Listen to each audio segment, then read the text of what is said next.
Hello and welcome to these Going Global webinar series in partnership with Investment New South Wales. My name is Charlotte Connell. I'm Head of Engagement here at Climate Salad, and we're also joined by an amazing panel, which I'll introduce in a second, and also Leesa from Investment New South Wales. But before I get started, I'd like to acknowledge the traditional owners of the land on which we meet. For me, that's the Gubbi Gubbi people, and I respect their elders past, present, and emerging, and for any that are on the call today. I will hopefully be able to show you. We have a wonderful lineup of speakers: Justin Webb from Agri-Webb, Wayne Liubinskas from Village Energy, and also a climate tech or agri-tech founder, co-founder, as well as a VC investment guru who goes completely global and is joining us from Luxembourg, Leesa Soulodre. A little bit of housekeeping.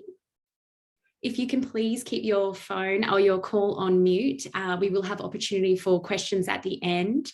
There is a QR code right here for you to be able to fill out a survey. And if you wouldn't like to be contacted by Investment New South Wales about all the incredible support they help startups launch and scale overseas, do let us know. But I'm sure everybody on the call would be wonderful to hear all the wonderful support that you have. If you're not aware of Climate Salad, we are a network. Oh, wonderful.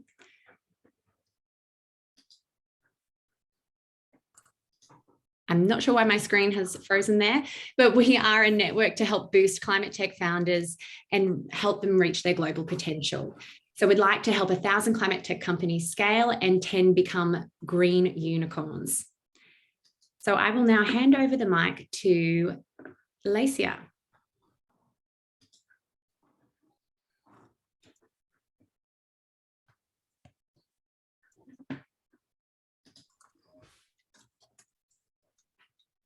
Leesa, are you still with us? Sorry about that. I just had a temporary dropout there. Don't worry, I had a little temporary dropout too. Is it time for me to do an intro?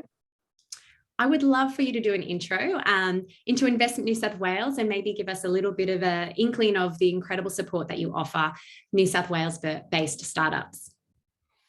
Thanks so much, Charlotte, and hello all. Today, I'm dialing in from Camaragal land. I'd like to pay respect to the Camaragal people, as well as the traditional owners of all the lands from which our participants are dialing in today, and their elders past, present, and emerging. Investment New South Wales is really pleased to be partnering with Climate Salad on this webinar series for smart cities and climate tech scale-ups, interested in expanding into international markets. On our first webinar a few weeks ago, we gained valuable insights from the founders of DesignerX, Modibody, and CISO on how they found product market fit in international markets, found the right business partners, and scaled their businesses in alignment with their company missions. I'm looking forward to hearing a variety of perspectives from our panelists today, and also giving you now a little bit of context on Investment New South Wales and why we've invested in this series. Investment New South Wales is a new agency that brings the New South Wales government's trade and investment attraction activities into one place. We market Sydney and New South Wales on the world stage with 21 offices around the world, staffed by 55 trade and investment specialists.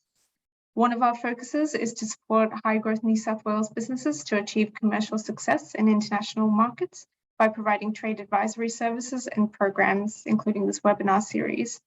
Another such program is also a multi-month program called the Going Global Export Program, over which we help companies define go-to-market strategies, gain connections to potential customers and buyers in international markets, and also just really understand overseas market dynamics with the support of our teams. Climate tech and smart city scale-ups like yours have the potential to make an enormous impact in New South Wales, Australia, and abroad by addressing a range of social and environmental problems amid accelerating global efforts to achieve net zero emissions. The New South Wales government itself has an objective and plan to halve New South Wales emissions by 2030 and achieve net zero by 2050. By building global businesses, you will not only take your innovations to the world, but also exchange knowledge in global forums and bring a wealth of insight back to our shores. And the panelists you will hear from today are leaders in this regard. One last note before I hand back, you'll notice that Charlotte's putting up some polling, live polling as we go through this webinar. We request that you please, give us a little bit of insight into what your company is looking for so we can better tailor insights to your companies throughout the course of this webinar series. And we're looking for information like your market interests and your company characteristics so we can really tailor the content to you. So much appreciated if you could take a look at that, and Charlotte will also send a survey after for anyone who doesn't take part in the live polling. Thanks all, and I'll hand back to you now, Charlotte. Thank you so much, Leesa. And that's right, I have just launched a poll. I'll have it open for a while so we can get everybody's input into what region they're most interested in. And at the end, I'll ask specifically what country. Now, I'm sure you haven't joined us to hear myself speak, so I will hand over to our first panelist, Wayne Liubinskas, co-founder of Village Energy, to talk about your climate tech company, Village Energy, what solutions you provide, and also a bit about your overseas journey and why you've launched and scaled and worked so well in India. Wayne. Thanks, Charlotte. Hi, everyone. Yeah, really good to be here and have the opportunity, and it's exciting if you're all thinking about overseas. Village Energy focuses on the household energy assets that are popping up all around the world in households. So by 2040, there'll be billions of assets like rooftop solar and batteries and electric vehicles and pool pumps. And we connect those back into the energy system in a way that works. So it's something that's quite different depending upon which market you go into. We made the unusual decision to go into India as our first market. So while we started here, our company is an Australian company, we went straight to India and decided we'd build our product from the ground up over there. And that was pretty interesting journey. Obviously, we had a really simple and probably very naive understanding of India and the market and the markets in India. But we went in to discuss with the utilities what their challenges were. We went and spoke to thousands of consumers in villages and in cities across India in order to understand what their needs were. And we built a product for the ground up that really suits the Indian environment, but now has allowed us to bring back the technology into Australia and to expand into Southeast Asia as well. Wayne, I'm curious to find out, how did you go about, and we'll get into this question with the rest of the panelists, but how did you go about talking to thousands of consumers over there? Testing a new market is always so essential, but how did you approach that? Well, we follow sort of lean startup principles, and getting on the ground and speaking with people directly is maybe the fastest and best way to learn. So we literally got on the ground, picked a couple of locations. We did work with various government agencies to help try and prioritize where we would go. So I'd really make sure people take advantage of that. But once you sort of get past the initial introductions, it's really just finding, going out and speaking to people. For example, we would speak to a utility and they would say, there's perfect power. There's now 24/7 power right across India. So there's not really any need for your technology. And then you might actually be in that meeting and there would be an outage going on while you're in that meeting, by the way. But then you go and speak to consumers and they'd say, no, it's actually really good. The power is really good. But then they'd say, oh, we had a couple of hours outage earlier today and we expect there's another couple of hours coming up. But it was much better than what it used to be. And so you've got to get in and try and dig below the surface in order to get to the data that'll help build your business. That's really useful insight. So not just asking the the business and corporate ends, but actually drilling down to your customer and finding out what exactly their problems are. And I guess it's, maybe saying their power is good, but it's compared to what, what's the baseline. Thanks so much for those insights, Wayne. We'll get back to, tips and tricks, and also maybe possibly what not to do. But I'm sure Village Energy, it helped having Adam Gilchrist as an ambassador. Would you recommend that other startups sort of lean on those celebrities that have a big pull in overseas markets? I think it depends on what your business is and who you're targeting. Anybody that spent any time in India knows that that cricket has it's very deep in the psyche of many Indians, and Adam Gilchrist is really deeply embedded in that as well, because he was he was the captain of the first IPL team to win the first competition. So he's really well known and respected. And we actually had the opportunity to work with an ex-Indian cricket captain as well. But when we asked consumers, just speaking to people on the ground, what their impression was of Adam Gilchrist, they'd always say integrity, because he was well known for walking, when he was out, and associating our name with Australia and integrity was something we were just really quite excited about. So, Adam's a fantastic person, and if you can find, if you can find someone like that can help your business and fit your market, then absolutely it's worthwhile. So perhaps not an ex-maths star or something. And I don't actually watch that show, but I was just thinking of the celebrity actually has to match and align with your business's values and the market that you're reaching. So I just thought I'd bring that up because I thought it was quite interesting. Thanks so much for your insights, Wayne. I would like to throw to Justin, our second panelist, who is a serial co-founder and also an incredibly successful and hardworking rower. But Justin has co-founded Agri-Webb, which is spanning across 16 countries now. And it would be great to not hear me talk about it, but you, Justin, talk about your journey as a co-founder, how you've launched overseas, and a bit about your traction so far. So I'll throw to you now, Justin.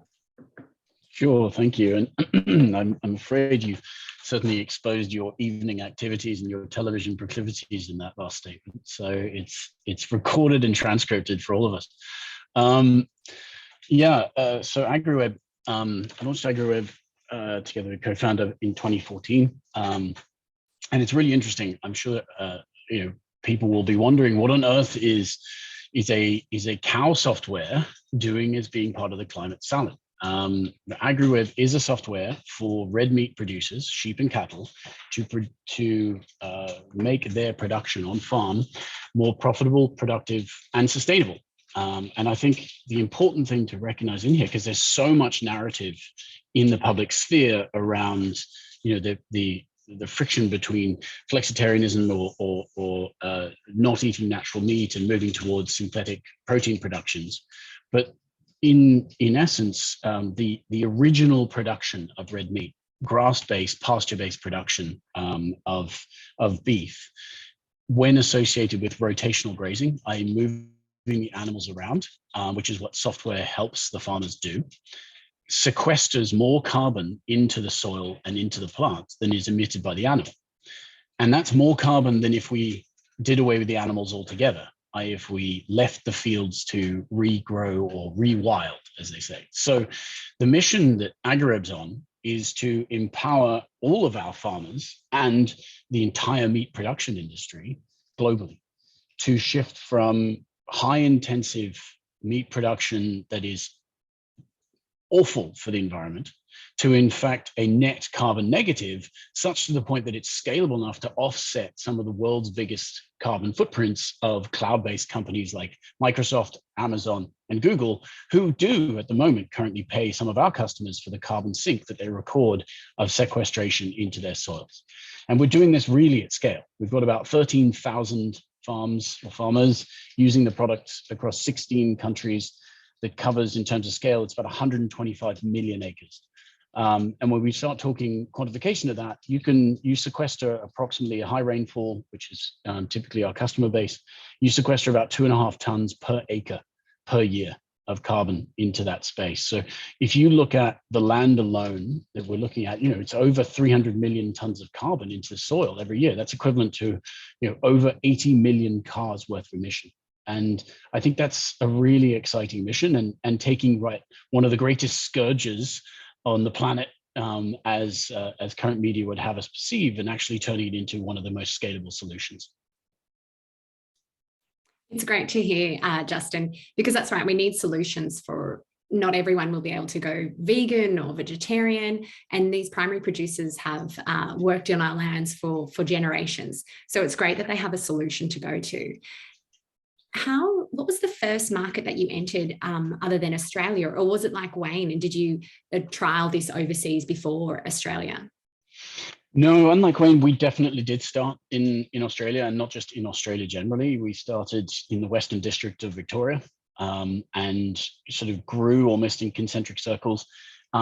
It's by no mistake that a meeting with Mick, the founder of Climate Salad, in a greasy spoon in San Francisco, my co-founder and we spent a bunch of time talking, bribing him with terrible American diner food, in talking about our iteration of our product. And in particular, it was about that growth centric. It was finding the customer that was incredibly delighted by our product and iterating, doubling down on the feature requirements, the delightment, the net promoter score, as it were, of that customer, such that 50% of our growth came and continues to come from referrals and leads. And I think for us, that is exactly the method that we have gone international. So for this panel, and as we get into it, I'm going to double down and triple down on this idea of finding a really small needle point of a solution, of a market that really fits your product. And those customers will be delighted. And then you expand from very small concentric circles upon that customer that is delighted. So it's really probably more effort should be put into finding that customer base than necessarily should be trying to expand your product. That's such a good insight to have, Justin, because I was thinking about your background, that you've spent quite a lot of time in the UK and the US. So is it really important for a co-founder, a founder on the line, to actually spend time in country in these markets that you want to expand into? Or, as you said, find that customer and let the customer referral beast become organic? Okay, boots on ground, I think, is always an advantage. Being able to engage with, understand, speak to, get immediate referral from, the old adage of get out of the room.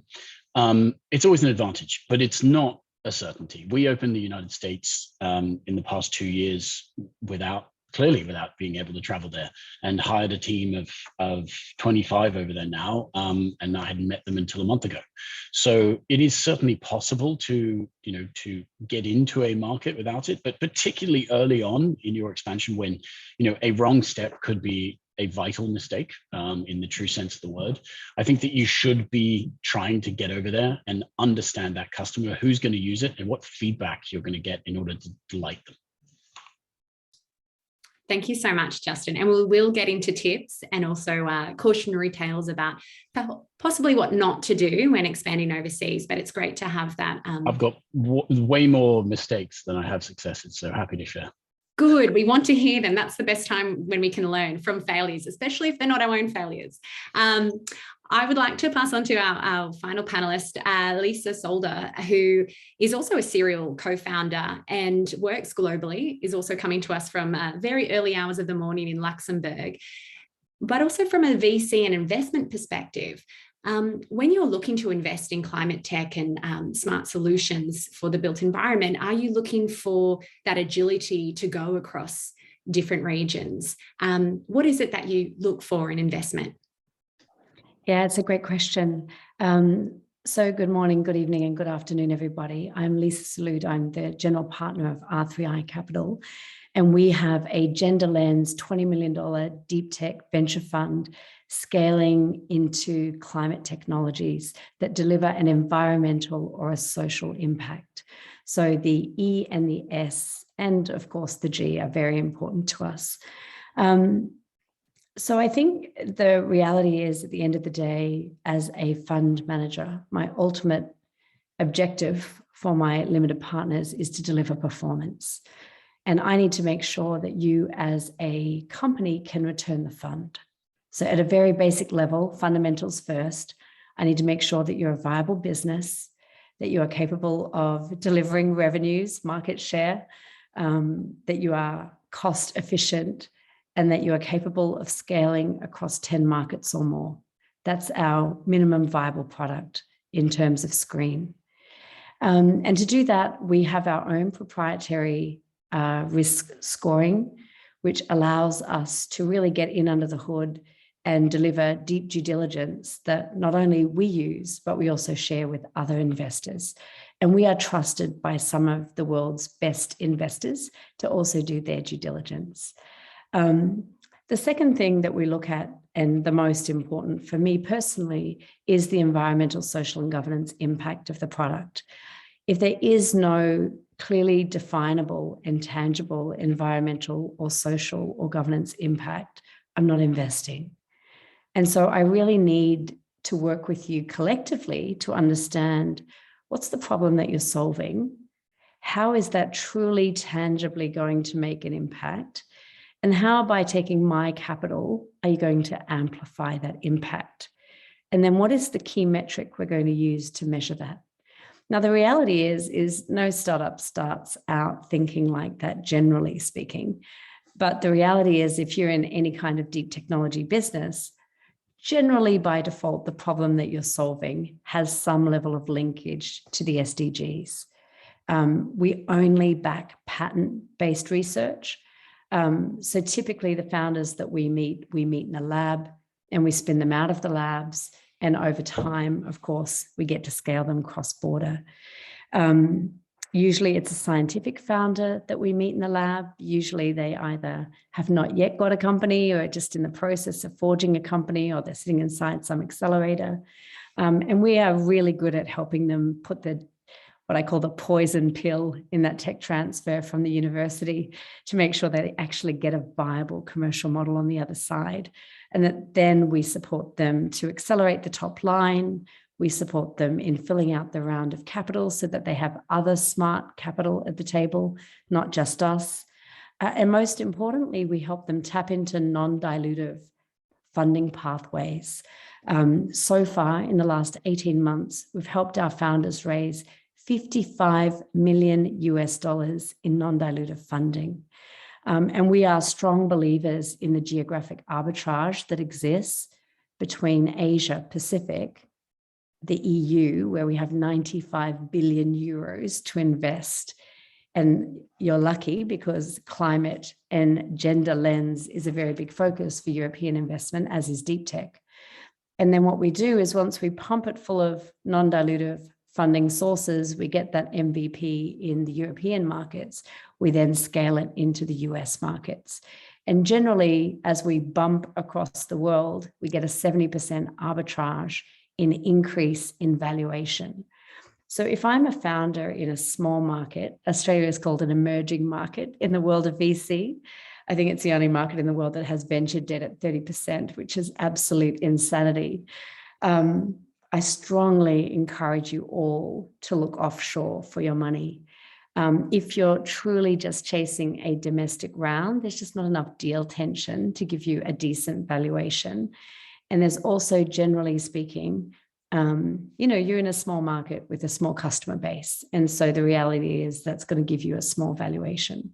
I'm proud to say that Phil is on the call here from Mandalay Ventures, a agri-tech fund that I sit on the investment committee of in Australia. And I know Mandalay Ventures are doing a lot to try and change the game for what is deemed good, sound, sleeves up capital in the Australian agri-tech business. But it does take good friends and influence in the VC community at the moment in order to get access to a good VC. You generally need 2 warm introductions. And that means that a general partner, generally speaking, is introducing you to a fellow general partner in order to get you prioritized at the table.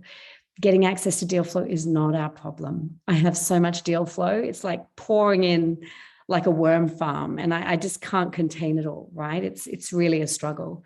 Getting access to good quality deal flow that is de-risked, that has the potential for scale, and that has a solid team behind it is what we're really chasing. Leesa, that is such a wonderful introduction to yourself and the incredible work you do. How do you get that access? You talked about finding these founders in labs. When we talk to founders, they'll often say, I'm just really working on the product. I'm really working on this. And then when I'm ready for a cap raise, I'll start to reach out to investors. Yeah. When should they start reaching out to these investors overseas, such as yourself? How early in the piece? Straight away. Yeah, the earlier we know you, the better, right? We're looking for signal. And we back the team first before we back a product. You're all smart individuals, right? You'll adapt your product over time to solve the problem. That's why you got into it in the first place. You're here to scratch the itch that keeps you awake at night because you want to solve that problem. What we're really looking for is we are looking for those founders that have the intrinsic motivations to build and exit a company valued between 6 million and 1.2 billion, or that is capable of having a war chest that I can help arm you with through my venture capital network that will allow you to build a scalable company that will be truly intergenerational. We chase dragons, not unicorns. Generally speaking, unicorns are not profitable. We want companies that are truly profitable and that are capable of delivering consistent returns. I need to look not just lucky, I need to look like I'm capable of delivering consistent returns. And the last thing I'll just add is, and I'll share it with you in this chat, we use a tool called Fingerprint for Success. I use it in my own company to build my venture firm. And I use it to coach and develop our founders from the moment we meet them. And we use it to help select talent for the team. And I've been using it to select my own team. Fingerprint for Success is a longitudinal motivation study that was done over 20 years that tracked the most successful entrepreneurs and what were the natural motivations that they had. I can tell if you're one of those founders that can build an exit within 5 to 10 years, whether or not you are worthy of being armed with a war chest, or whether or not you're someone who loves to work to live. And there's nothing wrong with that. I married a great husband who loves to work to live. The key is whether or not you as a team are complementary in those motivations, whether or not those differences can be harnessed for outperformance, or whether or not they're going to be implosive, whether or not there is blind spots in your team that are going to mean that you're not focused on the right things at the right time, or whether or not you know the intrinsic motivations that make your team's hearts sing and want to be together, even when the times get tough. And so I'll share a free link to that survey. And I know someone has already shared one here, but I'll share a free one that you can use to scale your company to up to 1,000 employees, and it won't cost you anything. It is absolutely my secret sauce. And in venture capital, especially in early stage venture capital, there is a power law that says that 95% of all startups will fail in portfolio, and that's what you should model for. We really don't agree with that as one founder to another. I would hate to have to agree with that. And using Fingerprint for Success, we can get that failure rate down to as low as 12%. A really exciting Australian company that has used that to become a unicorn is Canva, which, as you know, is now a $40 billion valuation, and the team at Atlassian. So I strongly encourage you to consider taking a look and discovering your own motivations. Thank you, Leesa. And Annie Lou, who is part of your team, is also one of our mentors in Climate Salad. She's on Slack, so reach out to her. And we do have that as part of our partnership perks in Climate Salad membership. Just quickly before I go on to Wayne's tips on how to get started, Leesa, you mentioned you look at that ESG gender equality lens. Is it something where a company that you would potentially say no to, but when you have that diversity and inclusion within their founding team, you perhaps have a second look? How do you use that lens? Excellent question. So that is something that we measure for right from day one. The reality is usually I meet a couple of blokes in the lab, like generally speaking in deep tech, that's how it goes. I think when I was in Australia, I was part of the 4% when I was in deep tech. Today I'm in the 12%. Like, it's, as a gender perspective, it hasn't got much better. But really truly building a team that is cognitively diverse takes intentionality and purpose. And I'm proud to share that I invested the anchor check into quantum brilliance, room temperature powered quantum that runs at 100x less energy than cryogenics. And when I invested in that team, by the time we finally cut the check, they were 36 men. And so how's a gender lens investor investing in 36 blokes? I'm proud to say that I was the woman on the board, and that together with the team, we built for diversity, equity, and inclusion. And now they are more than 50% women and armed with some of the best quantum engineers in the world on that team. So it is possible, even if the numbers are not strong in Australia, because if we're truly building our company first forward as global, then if we are intentional about those hires, we should be able to solve the challenge of gender equity and inclusion. Thank you so much, Leesa. Wayne, I know you started Village Energy in India, but what are the tips that you could share, or maybe one tip for launching overseas and for scaling a product there? What sage piece of advice would you be able to give, Wayne? Well, I mentioned it earlier, but using DFAT, Austrade, and the various state commissioners is always just really helpful. Obviously this is sponsored by New South Wales. We found in India that the various states are actually really well networked. They work together, quite well, and they've got various strengths across different geographies as well. So making use of those networks and just working out who's got the best relationships can save you a lot of time. And coming in as an Australian company with some credibility backed by the Australian government or various state governments can really move you up a few notches and get you indoors that you wouldn't ordinarily get into. Are there also cultural differences and sensitivities that you need to be aware of, or how do you navigate that into such a different market as well? Well, there are. I think it becomes a bit of a cliche that you need to think about it, but there's some fundamental ones, and each one's different. But I'll give you a couple of examples. We had a really exciting opportunity in one of the states called Assam, and we arranged for a sort of 3-day workshop where we'd spent quite a lot of time designing it, getting all the right stakeholders, and flew in for the meeting, and they actually decided to be on leave for the time that we were there. So, with a lot of expense and effort, it was a really frustrating experience to go into the market. But when we ended up having a meeting with them, it wasn't seen as out of the ordinary. It was more of, things take time, and we'll give you plenty of time now. So you've just got to understand, or learn to understand, what is different about the way that meetings take place and engagement occurs, and go into it with a bit of a sense of humor. I think people are really excited to work with people internationally, and if you respect that there are differences, you can tend to overcome because you're going to make mistakes culturally. You're never going to get it right, and go with a sense of humor, and it helps just to bridge the gap where it's necessary. And a famous cricket player, of course, as well. That does help, yeah. That's wonderful. It's good to touch on that.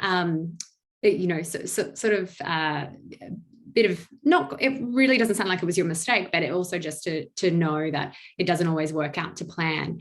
Justin, I wanted to throw to you, because you did allude to earlier that you had quite a few failures or mistakes made. But maybe before we get to the mistakes, what's a tip for launching into a different country that you could share with us? Sure, Charlotte. As I say, much more narrative on what went wrong than right. But I think, look, tying maybe the climate salad piece to the subject of this panel, like international expansion, recognizing different motivations of when looking at localization of your product was key for us. So, for example, carbon credits and the motivation of carbon farming within ag tech for us was massive.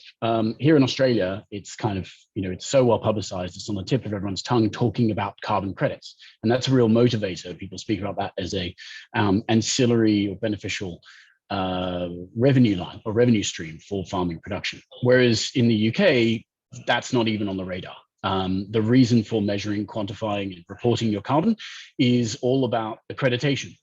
It's with the ceasing of common agricultural policy, subsidies are now based upon environmentally based grants and the impact there. So you have to measure and report your carbon footprint, your nitrogen impact, etc. So understanding that there was two different areas, and then going into an even bigger market in the United States, it's actually a commercially led motivator. So we're talking about Cargill and McDonald's seeking to pay premiums, and Whole Foods and Walmart's 44 farms seeking to pay premiums for sustainably farmed and produced product, i.e. carbon neutral beef. And so that's a really clear, understanding of forward work when you're taking your startup, your product internationally, to really understand the target market you're going into and how will you be best received, not just kind of turning up with a hammer and expecting everything to be a nail because it worked back home. And I think that's, it's another iteration on that factor of finding the right market and understanding it and doing a lot of the localization work before you even land on ground. Lisa's just put a link, not a link, but a suggestion of a great book that helps understand different countries and different markets. Was there a region that surprised you, Justin, that before you got the boots on ground that you thought, oh yeah, we've got this, we understand what their intrinsic motivations are, and we've got the nail and the hammer and it's ready to go, but then when your boots were on the ground, it wasn't what they had said? Yeah, in fact, it happens on a daily basis because it's not, this is the other, and actually that book is a fantastic recommendation. So +1 to that. Also, I'm a big believer in whatever country you're going into, try and find popular fiction as well. If you can read some of their prolific writers of fiction, you can really start to understand the way a cultural tapestry has come together, and you will be able to connect with them far better, I think, than just than singularly reading a business book about it. So there's a personal tip for you. But I think, mistakes. Look, the United States is not one country, and for you to imagine that it is naive, and you will make a mistake. There are fundamentally so many different microcosms and economies and socioeconomic proclivities as you go across it. And this is true. It doesn't have to be a massive country like the US. In the UK, like, try telling a Scotsman that they're exactly the same as someone from London and see how far you get. It is understanding those differences and nuances in actually geographically quite like small Euclidean distances is really important, and how that therefore relates to your own product, your own message, your own proposal to the market, not just in terms of who you are, but also the value prop. Like, understanding what benefit those customers will get from you might be fundamentally different, even though you're only 20 miles apart from those two customers. I've experienced that since I've moved to Queensland. There are differences, even across Australia.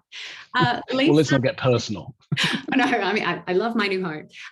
Lisa, I wanted to ask you, because we have examples of, understanding cultural differences, although we share a English, sometimes similar language. But Lisa, how do you navigate that, or what's a tip to enter into or research into a market that perhaps you don't speak the language?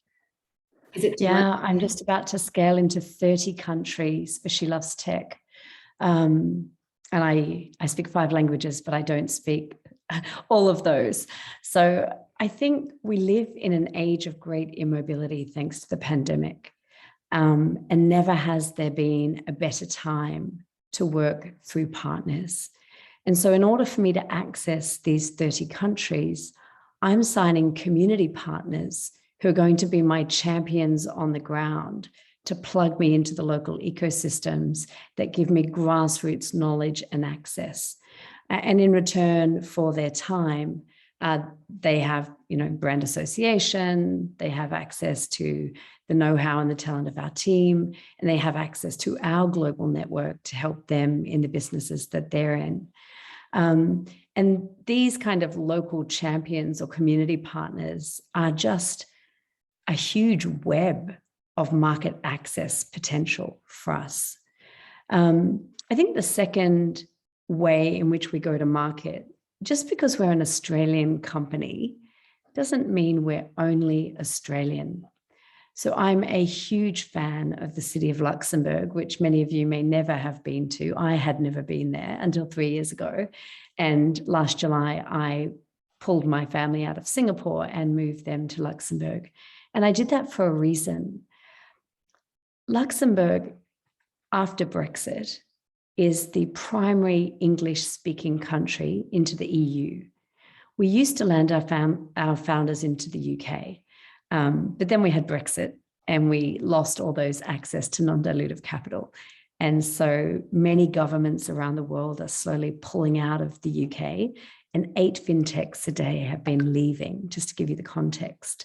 And many of them are landing in the second largest fintech market in Europe and one of the largest private banking markets in Europe, which is Luxembourg. Luxembourg has 190 nationalities. They have 130 languages spoken in the main center. And it takes me 30 minutes on a bicycle pretty much to go from one side of Luxembourg to the other, that's just to show you how small this place is. And every day, 45% of the country comes across the border from somewhere else. But this country is so unique and so interesting to us for a number of reasons, is that as soon as I set up my company, in this small little country of Luxembourg, I actually become a Luxembourg company in the eyes of the Luxembourg government, even though my headquarters would remain at home. And what's really exciting about that is that Luxembourg have international trade organizations in 9 other countries, where not only do we have Austrade flying our flag, but now we have the Luxembourg government flying our flag. And this gives us an incredible opportunity in this great world of geopolitics to really be able to exploit our position in the global market as both a domestic Australian company, but also as a European company. And being a European company as part of a 27 open market is an extraordinary kind of feather in the cap, right? Both in terms of that valuation, which we talked about earlier. If you're a founder that wants to retain controls of your company and not sell out to VCs, I highly encourage you to consider what options you have in this part of the world. And then lastly, how you tap into governments in an intelligent way. So many people land in a market, haven't done their work, walk into the local Austrade office and say, "Hi, I've arrived. Can you help me?" That generally doesn't work very efficiently.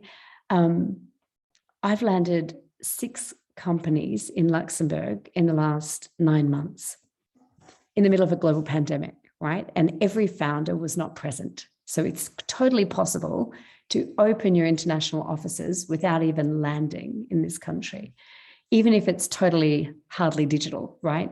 As long as you have the right team on the ground, you're in good hands. But then the other key aspect is that by taking a meeting with the key development constituents in this country, laying out your plans for market access to ensure your freedoms to operate in the legal and regulatory environment of the EU, sharing your headcount development plans, your fundraising plans, all of a sudden you have a government that is opening up the red carpet to private access to capital, who is offering co-investment from the government pots of capital, who is showing you the non-dilutive pathways to complement their pots of capital, and who's rolling you directly into potential customers. The challenge is doing that requires a plan. And I love what you said earlier, Justin, making sure that you've done your homework before you land, going in with a plan, giving them the vision. When I landed in Luxembourg 3 years ago, I shared my vision.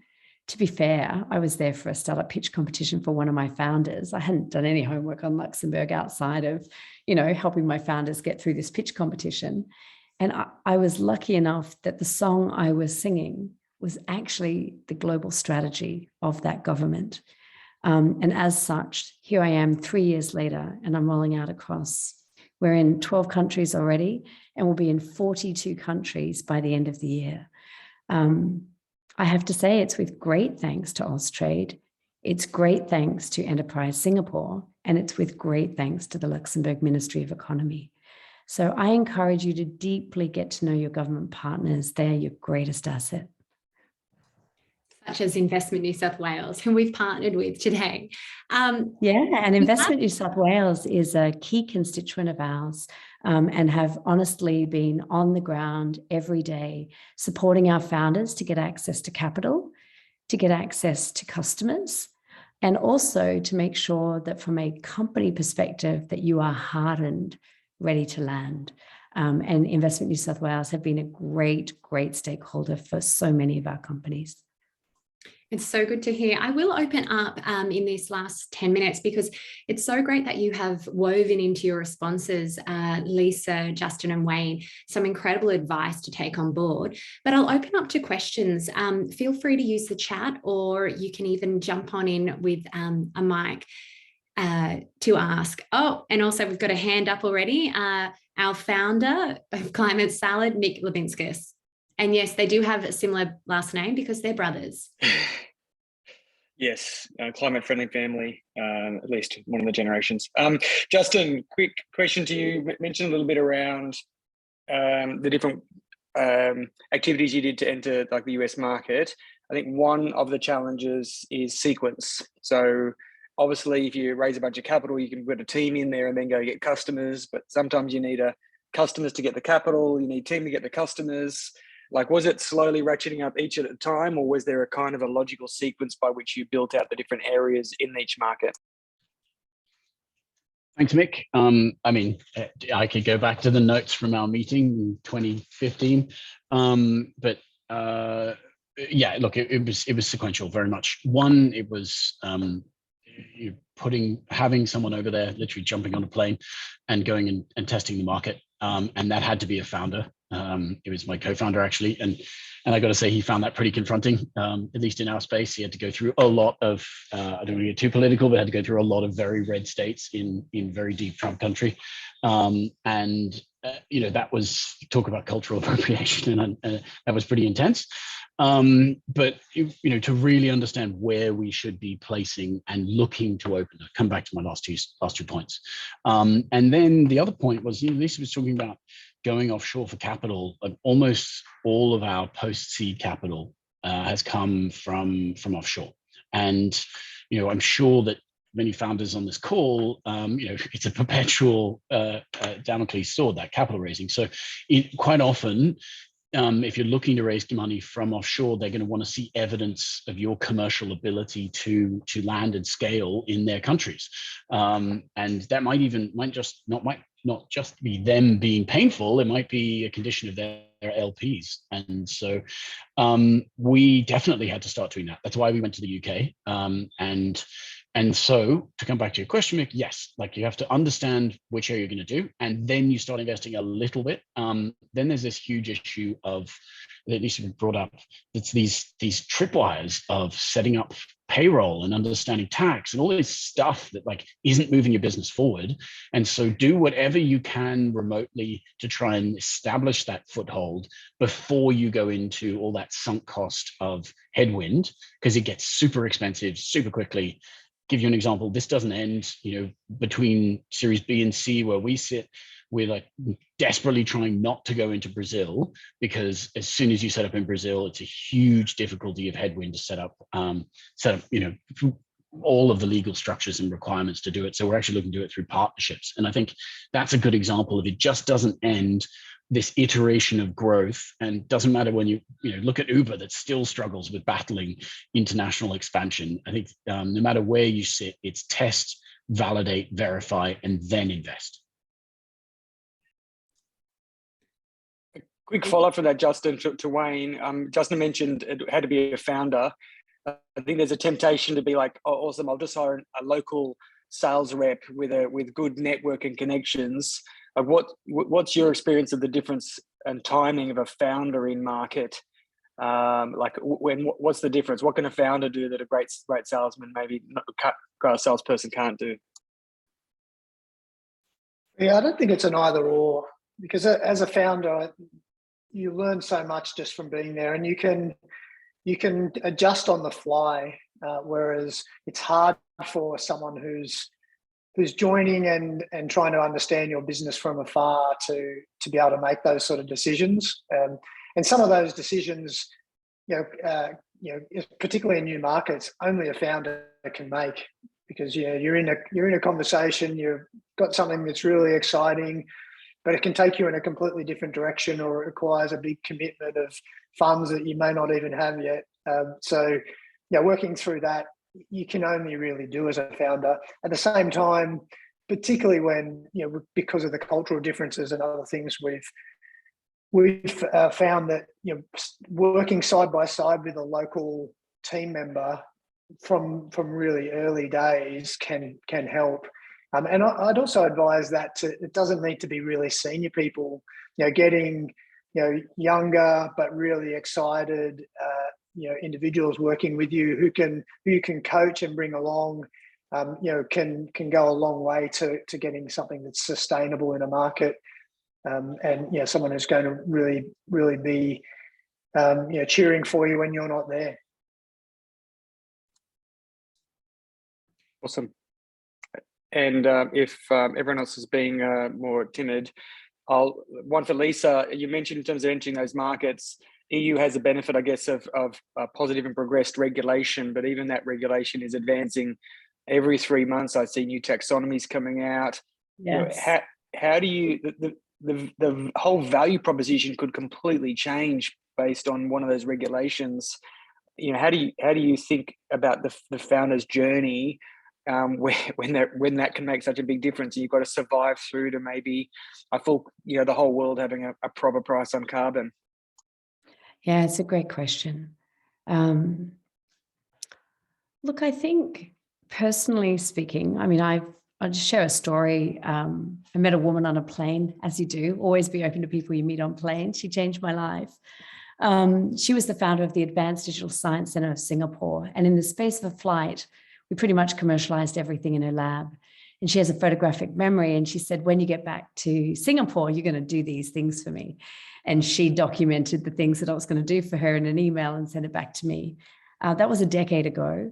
We spun out 5 companies out of that lab. And one of them, to your point, we had to shut down on the back of GDPR.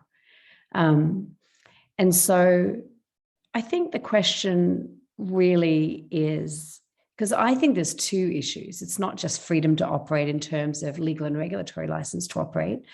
I actually believe there's an even stronger issue, especially in climate-related companies, of your social license to grow and innovate, right? I'm going to give an example. Maybe you're a dirty chemical company and your revenue is going off a cliff because nobody wants your dirty chemicals anymore because it's not very climate friendly and you're killing our kids in communities. And now you want to get into healthcare. The reality is there's no way on earth those farmers are changing and going to accept healthcare from you, right? You don't have the social license to grow and innovate. So do we have time? I just want to share 6 innovation approaches to going into a market, very simply. And I want you to think very deeply from your perspective about which one you are. So one is, are you a creator? Do you have to invent it for it to exist? And especially think about that when you go looking for partners overseas, and you'll know a creator because they'll say, that's not how we do things around here, or we do it differently. That's a creator. Creators love to acqui-hire you and they love to steal your stuff. So be really careful. The second one is the expander.